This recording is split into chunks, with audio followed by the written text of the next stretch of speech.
Oi, boa noite. Aqui é a doutora Cristina Aguiar com a live da quinta-feira. Quem tiver vai dando um oizinho, vai dizendo que entrou. Quem puder me fala sobre o som. Se o som está bom, se ele está alto para vocês.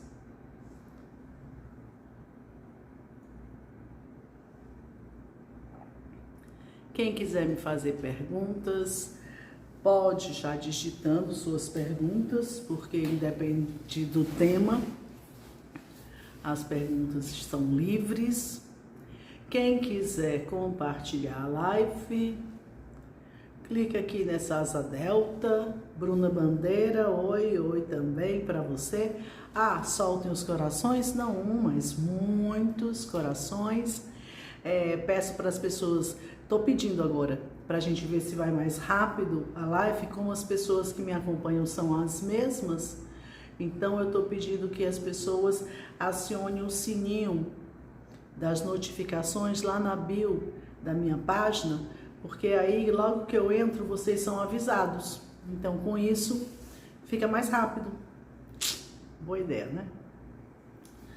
Então com isso a gente vai começar logo que eu conseguir um número mínimo, para que a gente não precise.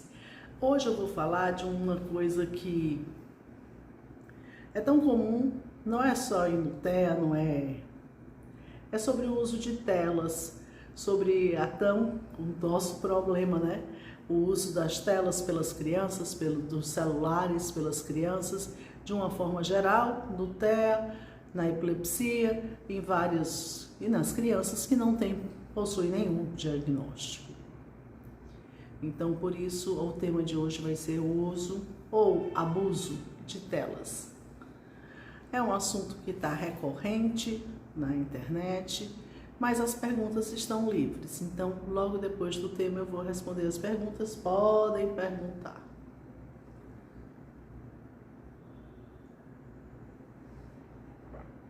Acho que eu já posso começar.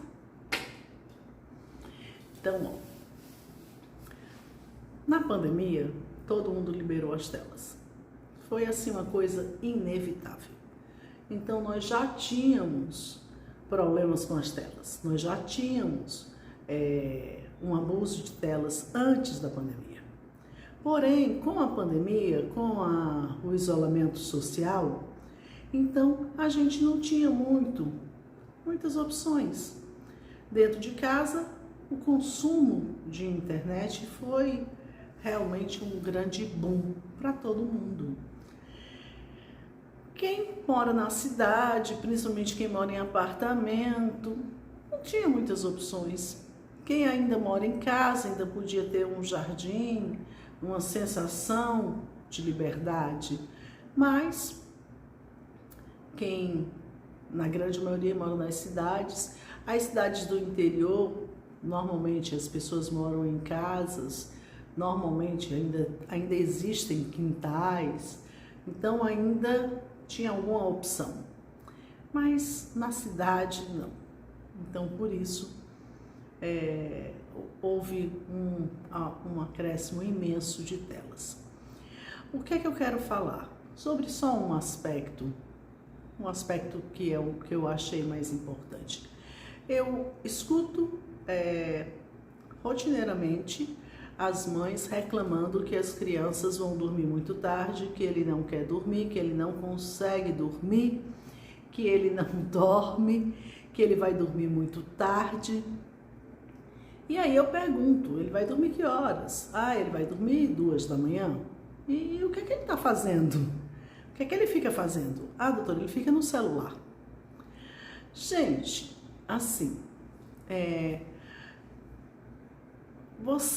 a criança, o adolescente e as crianças, elas têm um padrão de sono que elas são mais ativas durante a noite. Então existe uma mudança nessa faixa etária que já foi estudada. Você dando estímulo, porque o celular passa muita informação. Quer dizer, se ele está olhando mídias, ele está vendo muita informação. Se você está no jogo, então você está sendo estimulado pelo jogo. E isso é inibitório para entrar no descanso, no relaxamento para dormir. Primeiro ponto. Então, já é colocado que as pessoas, para dormir, elas devem parar de assistir TV e celular 1 hora antes de dormir. Por quê? Porque a gente precisa relaxar. E esse aparelho, você está jogando, você não está relaxando. Você está ficando, na verdade, mais elétrico, porque quer passar de uma fase, ou então quer ganhar mais alguma coisa do jogo. E as crianças também, elas ficam eufóricas. Então, você não pode dizer que ele tem problema para dormir. Ele, na verdade, ele está abusando das telas com a sua permissão, e aí, com isso, ele só dorme de cansaço. Então, se a gente ficar assistindo uma coisa que nos interessa, a gente realmente tenta, a gente vai lutando contra o sono. E a gente só desliga quando está mesmo passando do ponto. Então, primeira coisa, se a criança eu tenho filhos que adoram o celular. Então, Pedro ama o celular. E eu digo, não, você acabou o tempo, 2 minutos, eu retiro o celular. Aí ele disse, mas eu não estou com sono. Disse, então vai ficar deitado na cama, olhando para o teto. Não dura 15 minutos. Quer dizer, ele está cansado, mas ele não quer dormir. Que é o que o povo chama de insônia comportamental, que eu já falei até aqui na live. Então, a criança se recusa a dormir. E aí, tem a parte de limites, quer dizer, os pais estão sendo muito permissivos, quer dizer, não impondo os limites. Eu estava num encontro de colegas da faculdade e eu achei muito engraçado, assim, interessante, que uma colega minha disse assim, não, lá em casa não tem problema não. Aí as outras quando dá 10 horas da noite, meu marido tira o Wi-Fi. Ninguém mais tem internet. Então eles vão dormir. Porque só vai ter se for a internet do celular deles, que é bem pequenininha e eles não querem gastar. Então todo mundo vai dormir. Então quer dizer, se você tirou esse meio que vai te deixando elétrico, você já vai começar a relaxar. Isso eu estou falando do conteúdo, da forma que se você tiver um filme que você está assistindo, o filme está muito interessante, você também vai assistindo o filme e você, eu assisti um filme ontem até tarde que estava muito bom, estou morta hoje, porque eu poderia ter dormido mais cedo, mas eu estava assistindo um filme que eu gostava. Então isso acontece com todas as idades. Só que a criança ou adolescente, ele não tem maturidade. Assim, às vezes tem uma coisa muito boa para assistir, eu disse, meu Deus, mas é muito tarde, não vou assistir não, porque amanhã eu acordo cedo. E eu já penso no meu dia seguinte. Mas a criança não pensa, o adolescente não pensa.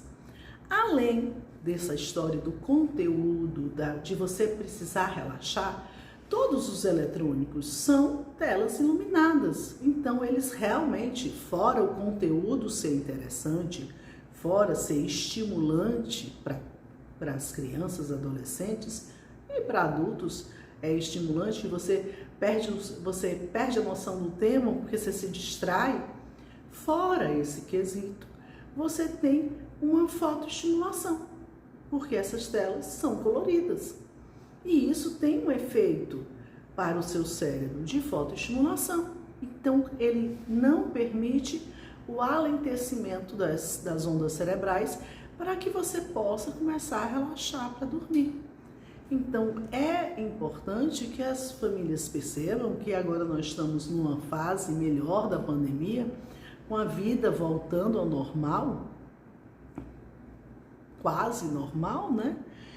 E a gente teve o uso das telas, porque não tinha opção, mas a gente tem que voltar até as rédeas da situação, quer dizer, a impor os limites. Não, agora está na aula, tem aula amanhã cedo, tem aula presencial, não é assim mais não, tem que dormir cedo porque tem aula.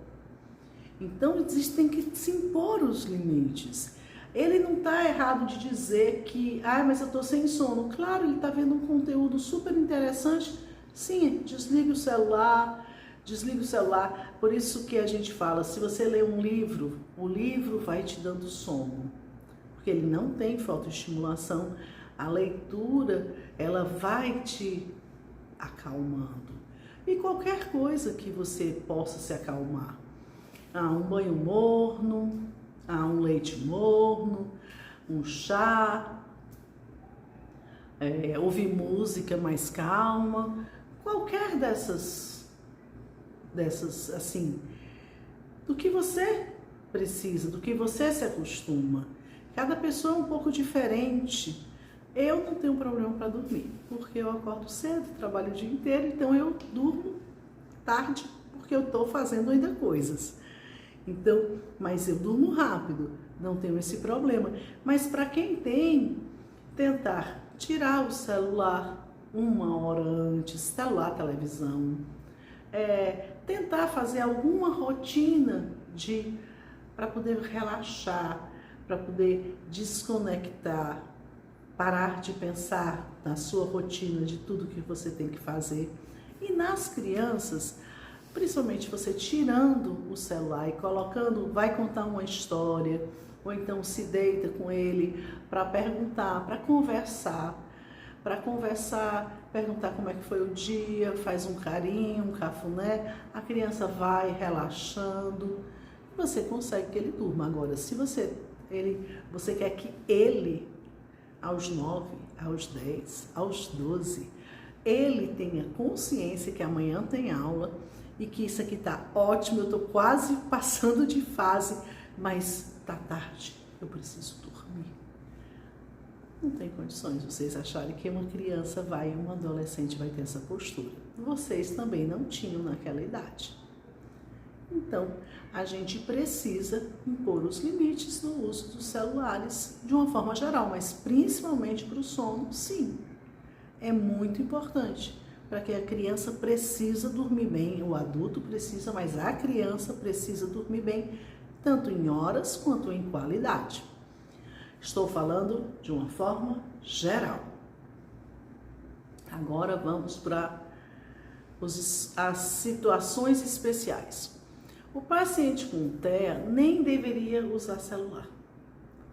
Então, assim, o paciente com TEA, você não deveria deixar, nem incentivar, nem ter o dado celular.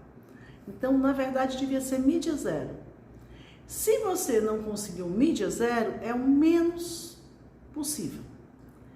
Ocasional, esporádico, em situações específicas. Por quê?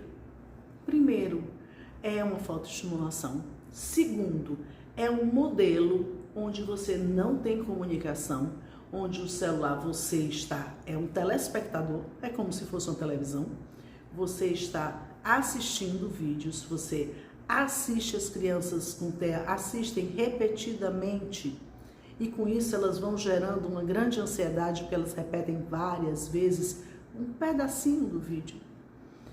Então, elas estão apenas repetindo você deixar e permitir que ele fique nesse modelo, onde ele apenas observa, e pedacinhos bem pequenos que não se faz conclusão, porque eles nem assistem o vídeo por inteiro, eles mudam antes de terminar, eles acham interessante um pedacinho, na grande maioria das vezes. E se você ficar atrás dele para você ver o que ele está vendo, você vai entender que ele muda muito rápido, é igual aqueles que ficavam na televisão com controle remoto, pulando de canal o tempo inteiro, que não assistem, na verdade, nada. E a gente tem um TEA, então eu tenho uma dificuldade de comunicação. Eu estou querendo que ele melhore na comunicação. Eu estou querendo estimular a comunicação. Eu estou querendo que ele fale comigo. Eu estou querendo que ele me responda. Eu estou querendo que ele se comunique. E ao mesmo tempo eu dou a ele um modelo para que ele fique onde é zero de comunicação. Eu sei que é dificílimo tirar o celular, completamente zero mídia, é super difícil. Então assim, a gente tem que passar a informação. Agora, dizer que é fácil, não. Dizer que impor os limites é fácil, também não. Se fosse fácil, a gente não precisava nem falar, porque todo mundo fazia. É difícil, é às vezes desgastante, você precisa ter firmeza, saber por que está fazendo, entender por que está fazendo, porque é muito mais fácil deixar. Você não vai ouvir choro, não vai ouvir reclamação, é muito mais fácil ser a fada madrinha do que ser a mãe. Então, mãe, ela é uma pessoa que ela educa, e educar é dizer o que é certo, o que é errado. E quando a gente fala muito mais, corrige muito mais do que elogia, porque a criança está num período da vida onde ele está aprendendo. Então você é quem vai ensinar.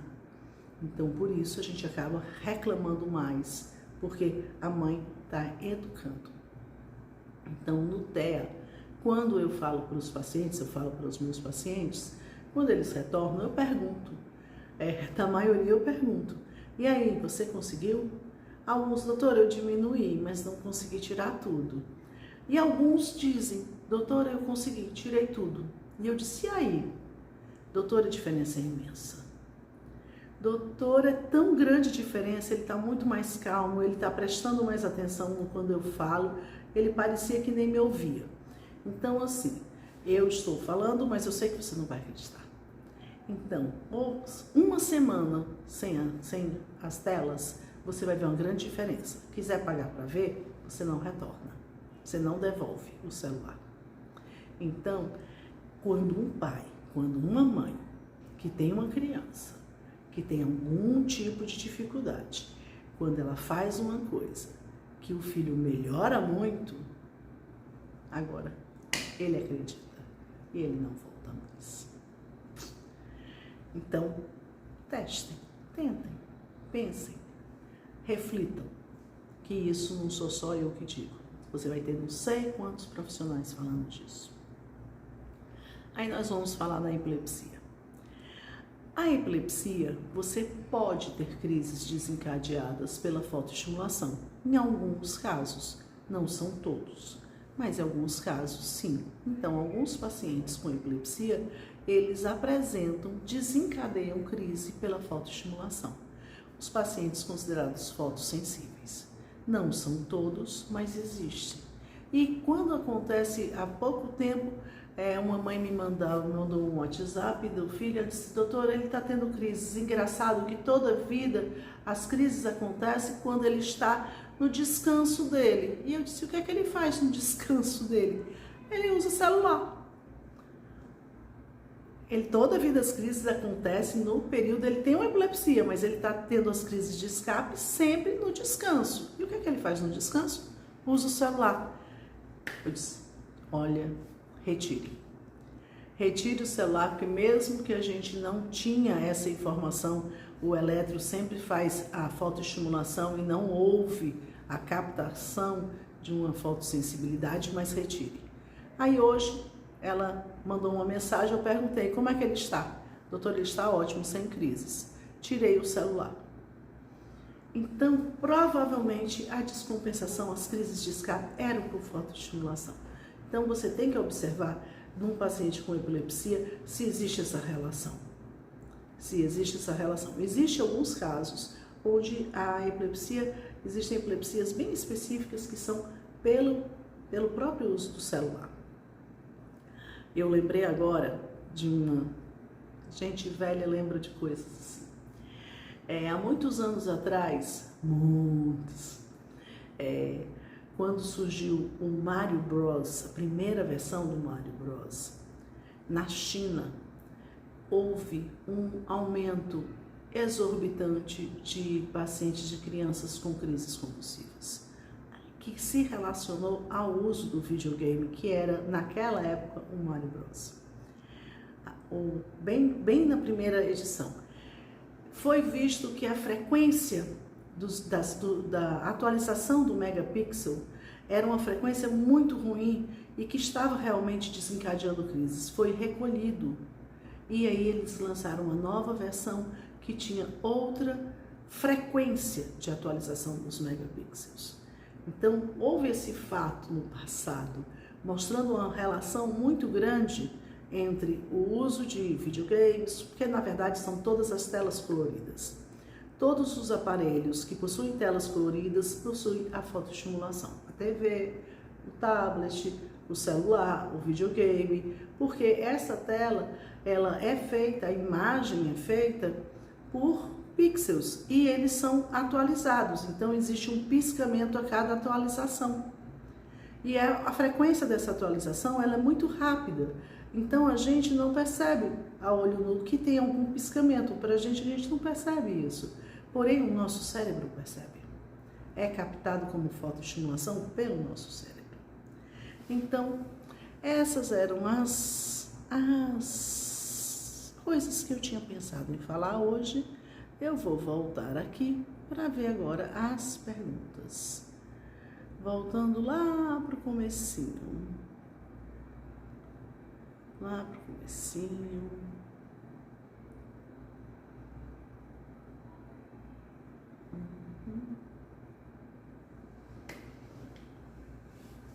Doutora, fala sobre SC3A. É muito específico, gente. Eu posso botar na pauta para colocar num vídeo do YouTube, mas aqui para live ele não cabe, não é um assunto que cabe na live. Socorro Cavalcante, meu filho está dependente de jogos. Qual a sua visão e orientação para um adolescente autista? É exatamente isso, é a imposição de limites. Então ele nem devia usar e ele está fazendo um abuso das telas. Então assim, é a permissão, infelizmente. A gente tem que fazer a minha culpa. Quer dizer, ele assiste, ele tem os jogos, porque você deu. Você é dona de tudo. Você é dona da casa, você é dona do videogame, você é dona da internet. Então, assim, você permite. Você deu e agora você não consegue tirar, porque ele faz escândalos. Então, ele faz um escândalo e você cede. Mas você tem todo o poder. Todas as mães têm. Porque a gente tem esse poder que é: o celular fui eu que dei, eu posso tirar. Fui eu que dei. Ele não tem, ele é uma criança. Ele não tem, ele não é adulto. Ele não tem esse direito. Quem paga os jogos é você, quem paga a internet é você, quem comprou o videogame foi você, tudo foi você. Então você tem tudo na mão. Agora, é difícil você usar o que você tem, porque você não aguenta. Ele, claro que vai reclamar. Então você não aguenta. Ele vai reclamar, claro, na retirada você deu e agora você está tirando. Então assim, não tem muita coisa em criança, a gente conversa, no adolescente a gente conversa. Eu até explico para o meu filho que não pode, porque amanhã tem aula. Porém, mas eu quero, mas não vai ter. Não vai ter. Então, quer dizer, a gente conversa, mas dizer que vai entender, eu vou depender que ele entenda para que eu faça o limite? Não. O limite eu dou. Agora, eu posso conversar. Se você quiser entender por quê, eu explico. Se não, vai ser do mesmo jeito. Essa firmeza é muito difícil. Porque a gente faz isso e a gente tem que aguentar as consequências. E é um transtorno na casa. E isso é todos os limites. Se você lembrar, para tirar a chupeta, a quantidade de crianças que ficam usando chupeta até grande porque o pai não quer ouvir ele chorando. Então, dá logo, que eu não aguento ouvir ele chorando. Não aguento o escândalo. E a criança, ela faz o escândalo também porque esse escândalo que ela faz, a birra que ela faz é alimentada. Quer dizer, as pessoas cedem, ela consegue o que ela quer. Então, por isso, é um comportamento errado, como diz a psicologia, só se mantém porque está sendo alimentado. No paciente com TEA, ele tem dificuldade de comunicação, então ele não vai entender os seus argumentos. Então é aquele negócio, você que tem que estar certa, você que tem que estar ciente das coisas para conseguir colocar a sua posição. Às vezes, a escolha de um momento acontece. Então, assim, eu estou dizendo, doutora, então quer dizer que o seu filho não usa celular? Usa. O que é que eu faço? Eu posso dizer o que é que eu faço. Se vai dar certo para você, eu não sei. Primeiro, ele fica no integral alguns dias na semana. Nos dias que ele não fica no integral, ele tem atividades a tarde inteira. Então, ele das 7 horas da manhã até as 6 da noite, ele não tem acesso. Porque só no final de semana, nas férias, feriados, porque ele tem atividades. E aí, depois das 6, eu permito até a hora de dormir. Então, na hora de dormir, retira-se. Então, ele não tem TEA, ele não tem epilepsia, é o brinquedo da criança de atualmente gostam de jogar videogame, então é o brinquedo que ele tem, é a diversão, só que está limitada, sem um grande desgaste. O desgaste maior é para apagar, para dormir. Isso eu tenho todos os dias, como todo mundo tem. Todos os dias a reclamação, mãe, já? Sim. Todos os dias. A mesma coisa, mesma ladainha. Bruna. Verdade, doutora, aqui a minha bebê é um sacrifício para fazer outra coisa, sem ser TV. Bruna Bandeira. Doutora, o Nelzinho é bom para o sono? Em alguns casos, depende, tá entendendo? Como ele está dentro da classe dos benzodiazepínicos, então você tem uma sonolência. Mas depende da patologia, depende para que você quer, tá entendendo? Mas ele dá sono, sim. Elisa. Boa noite, doutora. Boa noite. Bruna. Minha bebê tem 4 anos e só dorme uma vez ao dia, no caso, à noite, só. A criança pequena, ela tem necessidade de sono depende da criança. Mas assim, crianças pequenas dormem durante o dia. Mas eu atendo muita gente que tem criança de 6 anos, de 7 anos, doutora, mas ele não dorme de dia. Mas é porque ele não tem mais necessidade. No seu caso, ela tem 4. 4 anos costumam dormir durante o dia. Mas alguns já não dormem, já estão chegando na transição, porque essas transições, alguns começam antes.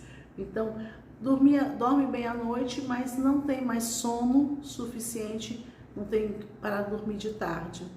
Não é uma coisa fora do normal.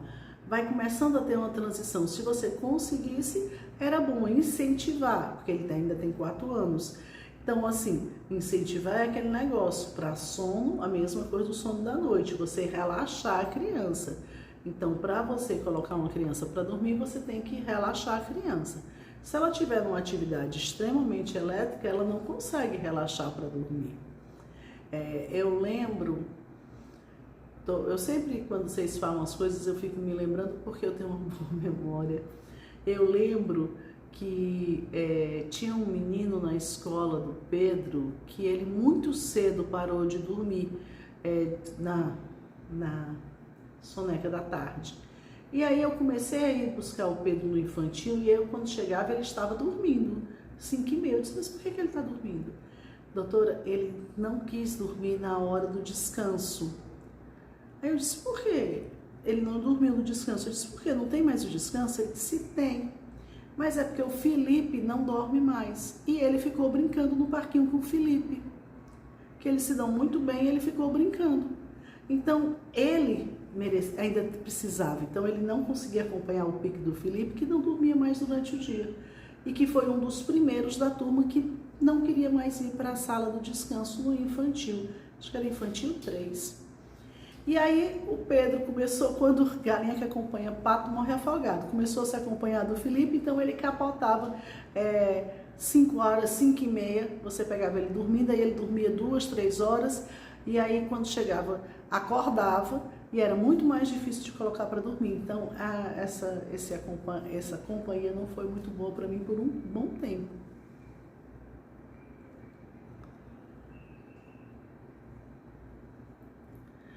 Elisa, minha filha tem 3 anos, foi diagnosticada com autismo leve. Quando ela vai brincar no quarto, ela acende a luz, porque por mais que seja de dia.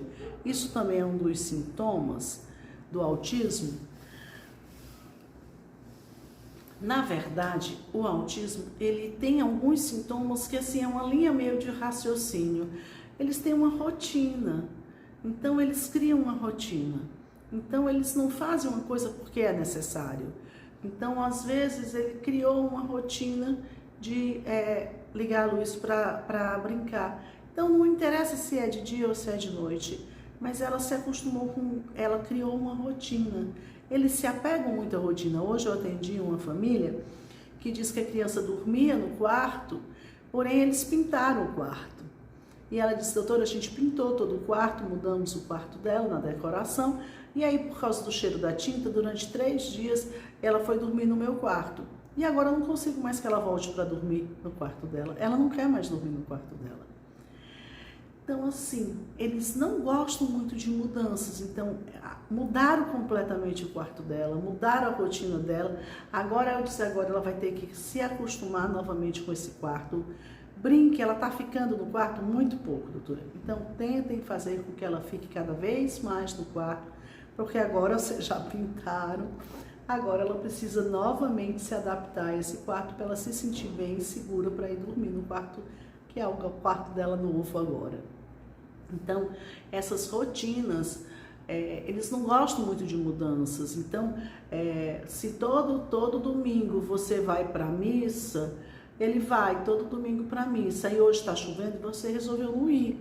Mas ele não entende, porque hoje é domingo, tem que ir para a missa. Então, esses raciocínios, mas está de dia, não precisa acender a luz, esses raciocínios não funcionam muito bem no autismo. Porque eles são muito... o pensamento está muito ligado a eu sempre faço assim e vou continuar fazendo assim. Não mudo muito, não tenho essa...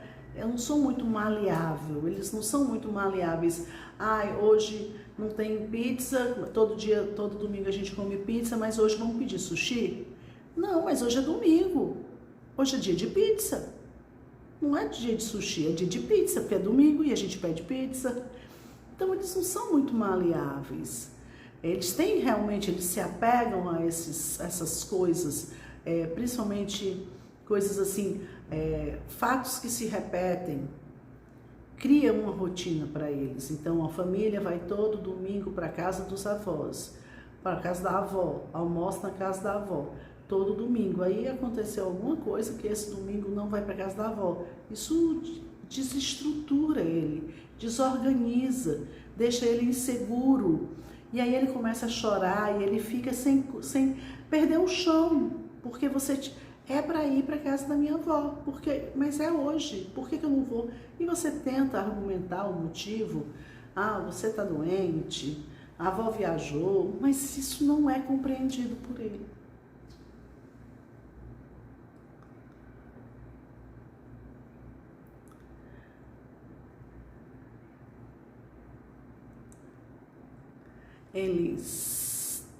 Elis, de novo. Minha filha tem autismo leve. Tirei 98% do celular das mãos dela. No começo é difícil, mas ela acaba se acostumando sempre.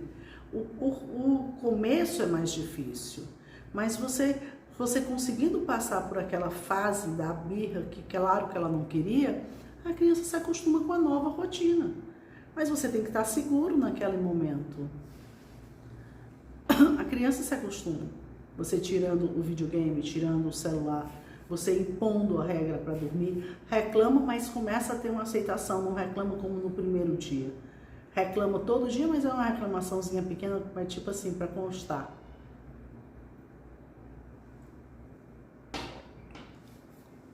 Para ver se cola. Se colar, colou.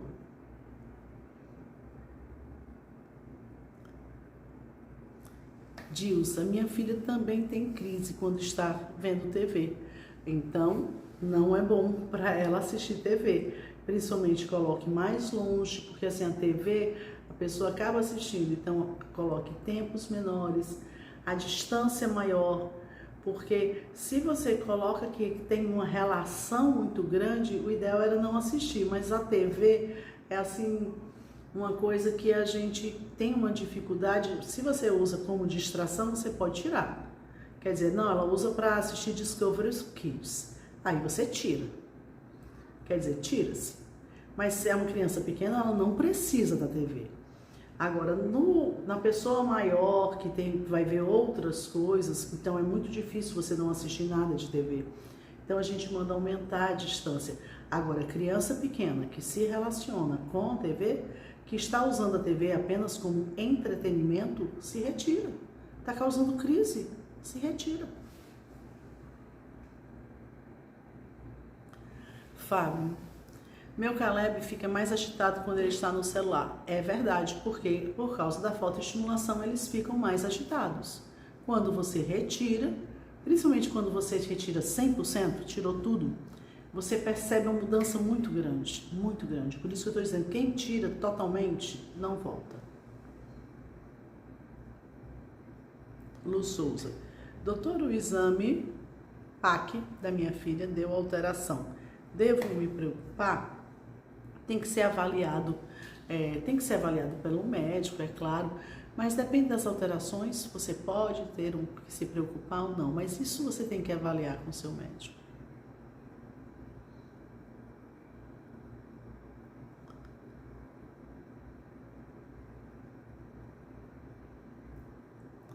Bruna Costa, obrigada, doutora, ansiosa para lhe ver. Que fofo. Rochelle, boa noite, boa noite. Angélica, criança com epilepsia deve ficar quanto tempo em celular e TV? Eu diria criança. Criança até 2 anos você não deveria colocar em nenhuma mídia, nem TV, nem celular. Criança até 2 anos. Depois de 2 anos, caso você usa por um tempo muito pequeno. Então, a criança que é normal, estou falando criança considerada neurotípica. A criança neurotípica, pequena, você pode colocar coisas bem ocasionais, numa espera de uma clínica, não é no dia a dia. Você deu no avião, você deu enquanto você está numa fila, quer dizer, são momentos esporádicos por um tempo bem pequeno, não é diário. Porque a pessoa não precisa, gente. E quer dizer, a gente usa e as crianças usam para diversão.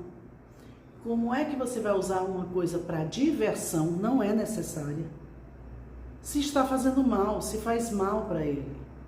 Então, como é que você vai dar para diversão? É a mesma coisa de você dizer assim, eu vou dar chiclete de almoço. Mas chiclete não é almoço, não é comida. Faz mal à saúde, como é que ele vai deixar de se alimentar pelo chiclete? Então, assim, entretenimento. Coloque uma música, a criança pequena, você pegar e colocar um CD, um CD, ó, tô velha. Colocar uma caixinha com músicas infantis, e ele tem os brinquedos dele, isso aí ele vai ouvir, é o barulho das músicas, ele pode cantar com a música, mas não tem a imagem, não é TV, não é celular. Entre o celular e a TV, o celular é bem pior porque a criança ainda fica contida, porque ela segura o celular. Na TV, ela pelo menos fica solta, os braços e pernas, então a criança não fica assim, ela ainda brinca com os brinquedos, entre um e outro. A televisão ainda tem você ainda tem um distanciamento, porque a criança fica solta. No celular, ela fica aqui. Então, ela não tanto tem uma proximidade do aparelho, como ela também fica contida nas mãos. Por isso que ele é muito pior. mas criança pequena não deveria usar. E paciente com epilepsia deve usar com parcimônia, como assim a gente fala o que é da criança normal, são poucas horas e com intervalos, não são horas. Se a criança já tem 7, 8 anos, ela usa de 1 a 2 horas, mas não é ininterrupta. Ela usa meia hora, 40 minutos, a gente pede para ir tomar uma água, vai no banheiro para poder tirar da visão o celular, depois fica mais 40 minutos, 1 hora, mas não é muito tempo. Com certeza, todo mundo está usando acima do permitido. Fábio, doutora, meu filho só toma risperidona mesmo, assim ele continua bem agitado. Pergunta a você se ele está no momento de trocar a medicação ou aumentar as doses. Isso é uma avaliação individual. Então, a criança está em uso da risperidona numa dose X e ela está muito agitada, o neuropediatra vai avaliar se é uma dose que está baixa, eu posso aumentar, ou se a dose já não está baixa, é uma dose já alta e vai ser melhor eu associar ou fazer a troca. Então, isso quer dizer, o que você vai avaliar é a sua queixa. Ele está em uso de medicação e está muito agitado. Vai ser feito ou ajuste ou troca. Mas quem o médico que acompanha é que vai ver qual é a melhor decisão, porque não existe assim, nesse aqui eu vou aumentar, nesse aqui eu vou trocar. Então isso depende, é individual. Cris Linhares. Doutora, a senhora é de que cidade? Ah, eu sou de Fortaleza. Rochelle Freitas. Meu filho tem autismo, ele está com 13 anos. É normal ele repetir a mesma coisa direto? A ecolalia é uma coisa comum. Faz parte do autismo. A ecolalia é uma das coisas comuns. É uma característica que acontece muito no autismo. Então, ele repete muito falas. Você até já respondeu a primeira pergunta, mas ele continua fazendo as mesmas frases. E acontece muito com frases feitas. É uma característica. Fábio, meu Caleb, na maioria das vezes na tarefa de casa, ele chora para não fazer. Gente, a tarefa é uma tarefa de casa. É uma das coisas que eu acho mais difíceis. Quer dizer, você fazer uma tarefa com uma criança que não quer fazer, não está nem um pouco interessada. É difícil você conseguir envolver para que eles achem interessante aquele assunto. Então, a tarefa de casa deveria ser interessante, mas não sempre a gente consegue fazê-la interessante. E existem crianças que têm um maior interesse e outras têm menos interesse. Então, assim, a gente vai tentando porque sabe que é importante. Então, assim, colocar primeiro repetindo que é obrigação, todo mundo que estuda, todo mundo faz tarefa. Então, essa ladainha tem que ficar para poder a criança entender que ela não tem a opção de não fazer. E aí, durante a tarefa, você tentar fazer que fique mais interessante. Mas a recusa acontece numa grande maioria das crianças. Na verdade, eu acho a coisa mais chata a gente desgastar para fazer uma coisa para alguém que não quer fazer. Não quer fazer. Olha, é paciência, muita paciência. Hiperatividade tem a ver com TOD? É que o TOD muitas vezes acontece no hiperativo, então por isso que existe tem a ver. O tem a ver é porque o TOD acontece muito como comorbidade do TDAH, por isso que vamos dizer que tem a ver, mas não é que um tem a ver com o outro, eles são doenças diferentes, mas que muitas vezes eles andam juntos. Kátia, estou entendendo, Kátia. Meu filho usa Tegretol para epilepsia benigna na infância há 4 anos, mas o eletro não melhorou ainda. Às vezes precisa de mais tempo. Às vezes o médico muda a medicação. Então isso é uma análise do seu médico, de quem acompanha. Às vezes você precisa de mais tempo. E às vezes a pessoa muda, porque diz assim, eu já tenho que estar sem crises, e o elétron não vai melhorando. Então, às vezes, porque a epilepsia benigna, ela às vezes não é tão benigna assim. Tanto que retiraram esse nome. Na nova nomenclatura, eles não chamam mais de epilepsia benigna, eles chamam de epilepsia autolimitada. Por quê? Porque esse benigna dava uma conotação de muito boazinha. E ela nem sempre é tão boazinha assim. Então, retiraram até o nome benigna da infância, ficou autolimitada agora. Natália Sampaio, doutora, qual é a indicação de medicação para melhorar a concentração da criança? Tem EPI e TEA. Gente, você não vai ter uma medicação para melhorar a concentração se você tem uma patologia de base. Vocês querer usar a medicação do déficit de atenção para uma pessoa que não tem déficit de atenção. E aí, a maioria das vezes, a medicação não vai surtir efeito. Porque você tem um TEA, e o TEA, ele não presta atenção no que é falado, ele não olha para as pessoas, ele não presta atenção na aula. Mas ele não presta atenção na aula, mas ele não presta atenção em você em casa, quando você vai falar uma frase para ele. Isso não é déficit de atenção. Então, a criança tem algumas limitações, e aí quer resolver. Porque ele não presta atenção, eu quero um remédio para ele prestar atenção. Alguns profissionais colocam, mas a maioria não tem resultado, porque a medicação é específica para TDAH. Se você usa em outro caso, você pode não ter menor efeito.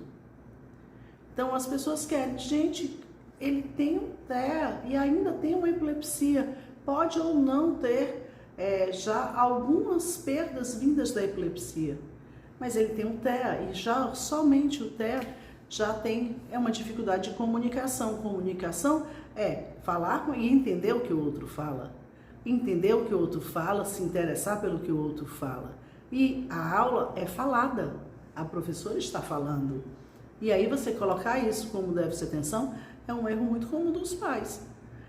O menino é TEA, mas ele é agitado. Mas aí então usa o nome que ele é hiperativo. Mas a agitação faz parte do TEA. Eu não preciso que ele seja hiperativo, porque na verdade ele é agitado, ele não tem TDAH. Mas ele não presta atenção na aula. Mas ele não presta atenção. Quantas crianças, doutora, você chama e ele nem olha para você. Aí você vai chamar isso de déficit de atenção?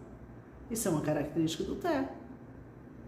Não ter muito interesse na palavra. Então, quantidade de paciente com TEA que eu atendo, criança pequena, doutora, pode morrer de chamar, ele não atende pelo nome. Ele nem olha para você, ele nem se vira. O que você falar, parece que você não está falando. Doutora, parece que eu estou falando com as paredes, ele não. Aí você vai chamar isso de déficit de atenção, que é uma característica do TEA. Cris Linhares, doutora, meu filho nunca fala sim, tudo ele responde não, mas acaba fazendo. Assim, estou dizendo que existe personalidade, que pode não ter nenhuma patologia, mas eu estou dizendo que existem personalidade e existe aquela criança que ela ainda está muito, ela tem uma recusa inicial, isso acontece. Então aí é um trabalho da psicologia, porque existem crianças que elas se recusam, sempre não querem fazer e depois elas vão fazer. E esse não fazer, de uma certa forma, se você é um colar-colou, se você disser, não, então não precisa fazer, ótimo. Ele não quer fazer, entendeu? Acaba fazendo depois. Não necessariamente precisa ter uma patologia associada, é um comportamento que você pode encontrar em crianças neurotípicas. Fabiana, boa noite, doutora, você já está atendendo no Hospital Geral? Sim. Juliana, doutora, avaliação com neuropsicóloga ajuda a fechar diagnóstico? Às vezes sim, às vezes ajuda, porque ela faz testes e ela me passa ela já testou, já me passa um relatório me dando muitas informações, que são informações que muitas vezes a família não me dá. Então, ela vai me dando mais subsídios para o meu pensamento. Cris Linhares, Que ótimo, a senhora atende onde? Gente, eu sou uma pessoa tão facinha, coloca no Google. Coloca no Google, a melhor neuropediatra de Fortaleza. Vai aparecer lá o meu nome. Ai, doutora, a senhora atende... A parte de atendimento não se vincula à minha página. A minha página não tem esse interesse. Estou dizendo, quem está interessado em ter atendimento, vocês vão me encontrar facilmente. Porque pense, você bota no Google, você descobre a minha vida. Aparecida Holanda. Boa noite, doutora. Na primeira consulta, já dá para saber se ele tem autismo? Depende. Depende da idade da criança e depende do grau de autismo. Primeira consulta. Outro dia, acho que na live passada, teve uma mãe que falou, eu fiquei chocada porque na primeira consulta a doutora deu o diagnóstico. Aí ela disse que a filha dela tinha mais de 3 anos, ela quase não falava, tinha estereotipia, então vai ser feito o diagnóstico na primeira consulta. Então depende da idade da criança e depende do grau, das queixas que você relata e do que o médico vai ver. Se for um autismo leve, é muito difícil conseguir fechar o diagnóstico na primeira consulta em crianças pequenas, de 1, 2 anos.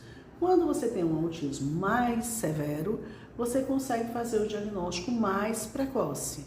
Então, depende. Antes da consulta, a gente não tem como dizer que dá para fazer na primeira consulta. Porque depende da idade e depende do grau.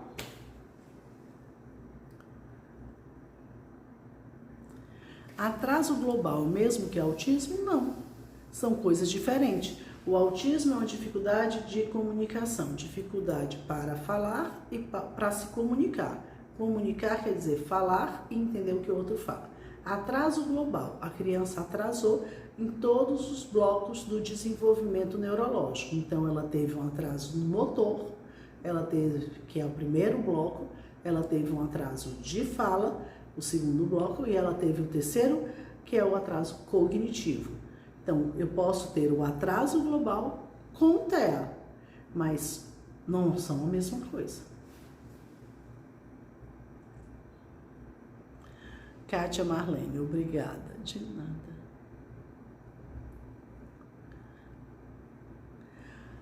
Rafa, meu filho está no desmame de quebra, pois aos 11 meses apresentou uns espasmos. Ele já tem 2 anos. Ele pode voltar a ter esses espasmos? Que o priori foi visto como West. Se ele é um West, se ele foi classificado como West, eu estou achando muito rápido fazerem a retirada da medicação com 2 anos. Então, se ele foi um West, a gente faz o tratamento nas epilepsias. Não estou falando nem West, estou falando umas coisas mais básicas. Os critérios para retirada de medicação são 3 anos sem crises com eletro normal. No final, no decorrer do tratamento, tem que ter com eletro normal. Então, assim, você não tem 3 anos, porque a criança não tem 3 anos. Então, você só tem 1 ano e 1 mês. Se a criança tinha 11 meses e agora tem 2 anos, você só tem 1 ano.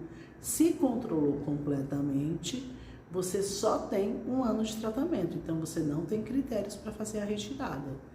Um West é uma epilepsia refratária. No West, aí é que não vai se fazer o tratamento, o menor tratamento. O menor tratamento é de 3 anos para as epilepsias. Mas no West não se vai fazer o menor tratamento. Por quê? Porque é uma epilepsia refratária, então se faz por um tempo maior. Mari, boa noite. Boa noite. Bru Stein. Doutor, é normal ter regressão motora por causa da epilepsia refratária? É. A epilepsia refratária, a criança vai perdendo, vai tendo regressão, não só motora, como pode ter de fala, como pode ter da cognição da inteligência. A epilepsia refratária, crise convulsiva faz mal à saúde. Então, quanto mais crises, pior fica o seu desenvolvimento. Num paciente com epilepsia refratária, que tem muitas crises, essa criança fica com limitações. cognitivas, motoras, realmente, por quê? Porque ela tem muitas crises. Se é refratária, você tem muitas crises, você teve muitas crises. Então, ficam as marcas. Gente, olha, vocês perguntaram, eu tô fechando com 1 hora. Então, eu tô com 1 hora porque vai dar 9 horas. Então, quem quiser perguntar, nós temos 2 minutinhos. Entrou aqui uma nova pergunta. Boa noite, doutora. Pode tomar clobazam juntamente com lamotrigina à noite ou não é recomendado? Pode. É uma associação comum se fazer. Normalmente o clobazam a gente coloca à noite junto com a droga que a criança usa, qualquer que seja, inclusive lamotrigina. Isso é uma prescrição normal. Patrícia Matheus, doutora, autista grau 2, de 4 anos, que não fala, pode voltar a falar? Pode. Pode, com as terapias, na verdade, é essa a intenção. A intenção das terapias é que ele melhore, é que ele consiga voltar a falar. Essa é a intenção do tratamento. Por isso que pode.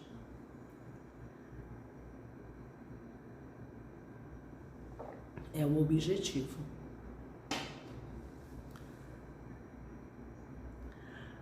Aparecida, meu filho tem 2 anos e 2 meses e não fala nada e outras coisas. Ele não interage muito com outras crianças, ele grita bastante quando está irritado. Pela idade, ele tem um atraso de fala no mínimo, né? Se ele é autista, não posso falar, porque eu não examinei, mas você deve levar para ser examinado. No mínimo, atraso de fala ele tem, né? Agora, se ele vai cair dentro do espectro autista, só o profissional que vai poder te dar essa resposta. Karina, qual a sua opinião sobre criança com deficiência irem para a creche? Você acha que melhora o desenvolvimento? Depende, eu digo assim, a inclusão, ela, na sua grande maioria, na creche, no infantil, eu acho que 90% vai se beneficiar.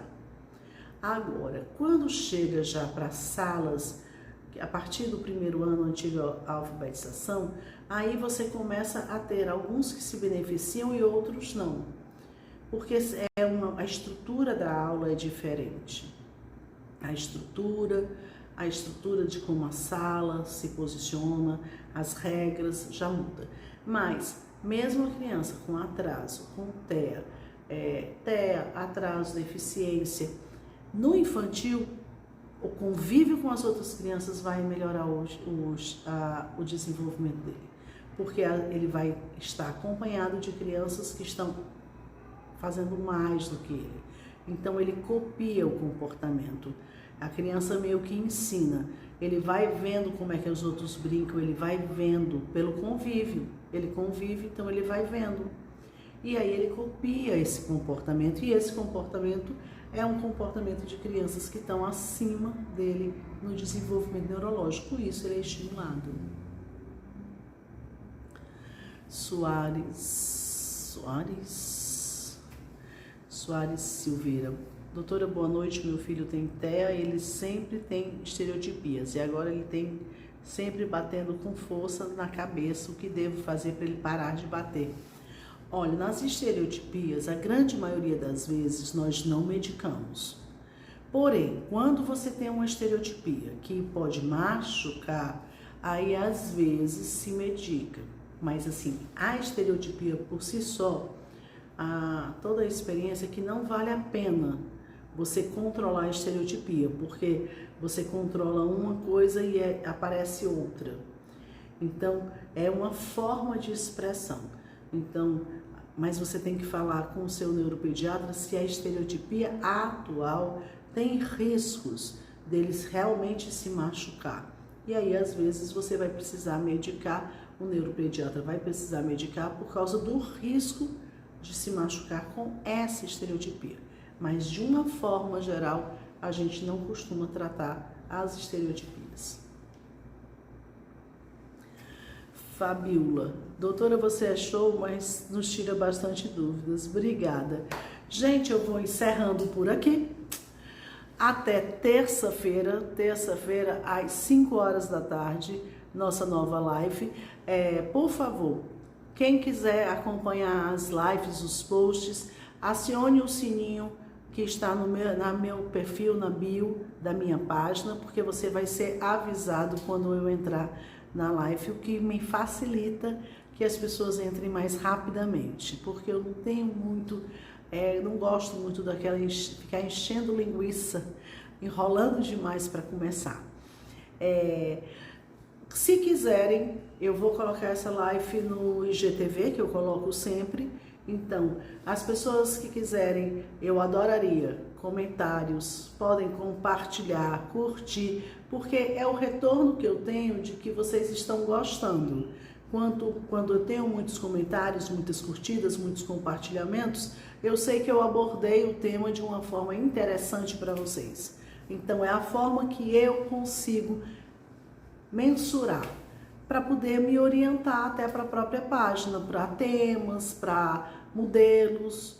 Esse modelo de live eu faço há algum tempo, esse modelo que eu fico aberta para perguntas.